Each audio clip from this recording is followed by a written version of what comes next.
अब हमारे बीच में हमारे जाने माने चेहरे और सबका चेहरा जिनको बहुत ही अच्छा लगता है और जिनकी मुस्कान चेहरे पे हमेशा बनी हुई रहती है, मैं आदरणीय अविनेश भाई साहब से निवेदन करूंगा कि हमें आशीर्वचन दें।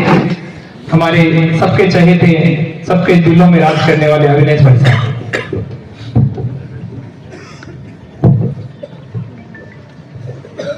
छापर की पावन धरती पर व्यापारियों के बीच में, व्यापारी जैसा कहा, सब कुछ हर फील्ड के अंदर आपकी भूमिका है।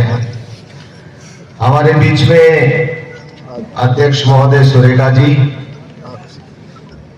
श्रवण जी, समस्त मंचासीन अतिथिगण, अलग अलग क्षेत्र से पधारे हुए व्यापार मंडलों के अध्यक्ष और सभी व्यापारी भाई, सबसे पहले तो नारायण जी को और प्रमोद जी को मैं बहुत बहुत धन्यवाद देता हूं, जिनके कारण मैं यहां पर उपस्थित हुआ। इन्होंने निमंत्रण दिया और मुझे कहा कि भाई साहब आपको एक मीटिंग है, उसमें आना है। मैंने पूछा भी कि मीटिंग कैसी है, नारायण जी से पूछा तो इन्होंने कहा कि व्यापारियों के साथ में बैठ करके भोजन करना है। तो मैंने सोचा कि व्यापारी भाई आपस में पहले बात कर लेंगे और मैं जब पहुंचूंगा तो भोजन शेष रहेगा। लेकिन मैंने आप सब लोगों के सुझाव अभी जो आप लोगों ने दिए उनको सुना। सीए साहब अभिषेक जी पोदार ने तो बहुत ही सरल भाषा में और इतना शानदार आप सब लोगों को ज्ञानवर्धन करवाया। मुझे छोटे बच्चे जैसे लग रहे थे ये, लेकिन ज्ञान आपका वास्तव में बहुत बड़ा है, अच्छा है और सब व्यापारियों के हित का है। काफी बातें हम लोग सुनते हैं, हम समाज का अभिन्न अंग है और हमारे ऊपर जिम्मेदारी जैसे कि प्रत्येक नागरिक की होती है, वैसे ही हम सब व्यापारियों की जिम्मेदारी है कि ये देश आगे बढ़े। हमारा योगदान सबसे बड़ा योगदान हो सकता है। मैं एक कहानी, मेरे बड़े भाई साहब गाजियाबाद रहते थे, उनके पास में फतेहपुर के एक वैद्य जी के लड़के भी काम करते थे। तो वैद्य जी जो है, उन चिट्ठी उस जमाने के अंदर, ये 76-77 के आसपास की बात थी, तो वो चिट्ठी आती थी पिताजी की और बेटा चिट्ठी का उत्तर देता था, पिताजी उत्तर देते थे। तो पिताजी की चिट्ठी आई और उसमें बेटे के लिए जैसे वो शुरुआत में होती थी लेकिन शुभ सुधा में फलाना फलाना है, और उसके बाद में उन्होंने जो बात लिखी वो ये लिखी कि बेटा अभी तो थोड़ा धंधा जो है वो कमजोरी है, क्योंकि किसी तरह का कोई रोग वगैरह नहीं है और रोग नहीं है, सर्दी वगैरह भी ज्यादा अभी नहीं हुई है, तो मरीज कम है, इसलिए आमदनी तो कम है। तो भगवान से प्रार्थना कर रहा हूं कि जल्दी जो है वो चिटपिटाट बढ़ेगा और रोगी बढ़ेगा तो आमदनी ज्यादा हो जाएगी। तो भाई साहब ने वो चिट्ठी पढ़ ली, तो पढ़ करके उन्होंने कहा तो मेरी बहन जी से बात करवा यार कैसे भी, तो लाइटनिंग कॉल बुक करवाया और उन्होंने कहा कि बहन जी यदि कोई कमी रहती है तो आप बताओ, हम सब मिलकर के पूरा करेंगे, लेकिन भगवान से ये प्रार्थना बंद कर दो कि रोग बढ़ेगा और उससे मेरा व्यापार बढ़ेगा। तो व्यापार को बढ़ाने के लिए हम ऐसा कोई कार्य नहीं करें जिससे हमारे लोगों का स्वास्थ्य खराब हो जाए और ये हमारा देश आगे प्रगति करने में बाधा उत्पन्न उसके हो जाए। इसके बारे में आप लोगों ने चिंता भी की है, अलग अलग वक्ताओं ने अपने वक्तव्य के अंदर इस बात की चिंता भी की है, इस बात की मुझे खुशी भी है। सरकार के द्वारा समय समय के ऊपर व्यापार को बढ़ाने के लिए आप लोगों से सुझाव भी लेते हैं और सुझाव के बाद में उनको इम्प्लीमेंट करके हम लोग भी सुखी रहे और ये देश भी आगे बढ़े, इस बात के लिए अलग अलग व्यवस्थाएं की जाती है। अनेक व्यापार ऐसे हैं जिनके अंदर सब्सिडी भी दी जाती है, मैनेजर साहब ने भी बताया, लेकिन हमारे धीरे धीरे तो हम अडॉप्ट करते जा रहे हैं। लेकिन हमें कोई भी सिस्टम को चेंज करने में हमें बड़ा जोर आता है।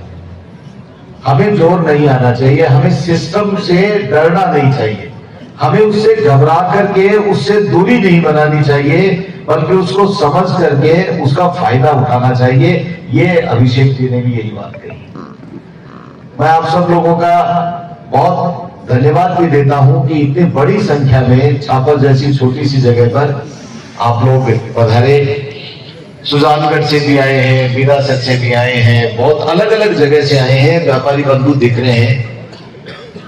आप लोगों को मुझे तो बहुत आश्चर्य होता है जब मुझे बताया गया कि ये जो एमपी ब्रदर्स के मसाले ये काठमांडू जाते हैं, और काठमांडू नहीं दूसरे देशों में भी, न केवल एक काठमांडू बल्कि दूसरी जगह में भी छापर जैसी छोटी सी जगह पर, हालांकि छापर विश्व प्रसिद्ध जगह है, लेकिन छापर जैसी छोटी सी जगह पर दो छोटे छोटे बच्चों ने हिम्मत करके और जिस तरह से इस व्यापार को आगे बढ़ा करके जो नाम कमाया है और जो मां लक्ष्मी की कृपा इनके ऊपर हुई है, ये निश्चित रूप से बहुत बड़ी बात है। काठमांडू के क्या दूसरे शहर आसपास में दूसरे शहर नहीं लगते हैं क्या? वहां पर इस तरह का काम नहीं होता है, लेकिन एक विश्वास पैदा करना बड़ी बात होती है, और वो विश्वास पैदा तब होता है जब लगातार विश्वसनीयता हम बनाए रखें और हम हमारे काम में ईमानदारी के साथ में आगे बढ़े, तब जाकर के कंटेनर दूसरे देशों में हम भेज सकते हैं।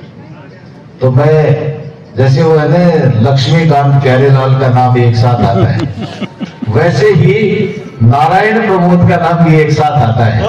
लक्ष्मीकांत प्यारेलाल जैसे बोलते हैं, वैसे ही नारायण प्रमोद का नाम एक साथ आता है। मैं भगवान से प्रार्थना करता हूं कि आप दोनों भाइयों का भी प्यार बना रहे, और जो लगन है, देखिए किसी भी काम को करने के लिए और उसमें सफलता प्राप्त करने के लिए लगन की बहुत आवश्यकता है, कंटिन्यूटी की बहुत आवश्यकता है, और मन में दृढ़ इच्छा शक्ति के साथ में कठोर परिश्रम करते हुए यदि हम आगे बढ़ते हैं तो सफलता आपके कदम चूमेगी, कोई नहीं रोक सकता है।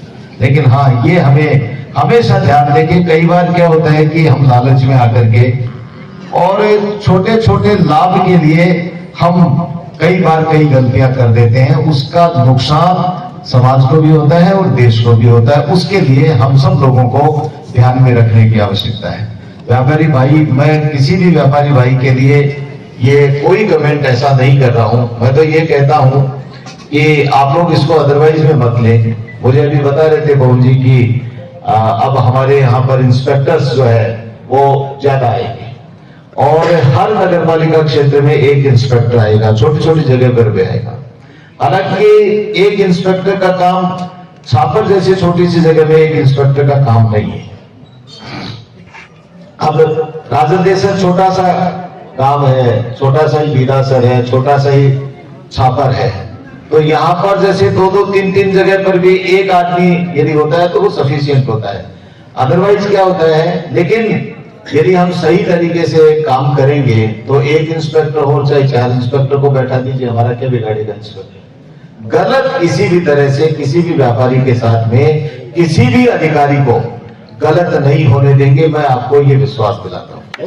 किसी भी तरह की कोई भी बात है उसके लिए हम लोग बैठे हैं, और लेकिन हम लोगों को भी ये ध्यान रखना पड़ेगा कि हम गलत नहीं करें। कोई अधिकारी तंग करता है, कोई अधिकारी परेशान करता है, तो उस बात के लिए हम निगाह भी रखेंगे, जिम्मेदारी भी निभाएंगे। मैं फिर एक बार आप सब लोगों का स्वागत करता हूं, अभिनंदन करता हूं, क्योंकि हमारे छापर में आप लोग आए। तो आप सब लोगों का हृदय से स्वागत, अभिनंदन, और आप सब लोगों को बहुत बहुत शुभकामनाएं देता हूं। अभी नववर्ष शुरू ही हुआ है, और शुभकामनाएं व्यापार के लिए भी, आपका स्वास्थ्य भी उत्तम रहे, और आप सब लोग दिन दूनी रात चौगुनी प्रगति भी करें। मुझे आप लोगों के बीच में, हालांकि मैं तो व्यापारी नहीं हूं, लेकिन मैं आप लोगों ने मुझे यहाँ पर बुलाया, इतना मान सम्मान दिया और आप लोगों से बात करने का मौका दिया, इसके लिए फिर एक बार मैं आप सभी लोगों का हृदय से आभार व्यक्त करता हूं, और भाई नारायण और प्रमोद और इनकी पूरी टीम को बहुत बहुत धन्यवाद देता हूं कि ऐसे मुबारक मौके पर मुझे बुलाया, मान सम्मान किया, बोलने का मौका दिया। बहुत बहुत धन्यवाद।